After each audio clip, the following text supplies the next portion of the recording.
Hello guys, welcome to this video. So in this video I'll show you how to make your Google Chrome browser as your default browser.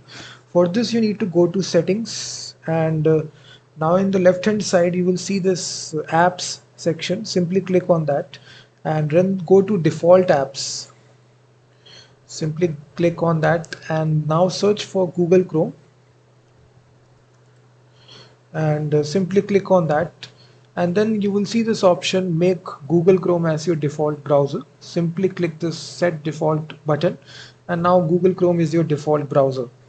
So if you want to, in this easy way, you can do this very simply. So by going to the apps section right here, you need to go to default apps, just search for Google Chrome right here and click this button, set default. So once you do this, just restart your computer or restart your Google Chrome browser if some issues occur. So and after that your problem will be solved. So also check out my browser which website freemediatools.com, which is a tool based website, and I will be seeing you in the next video.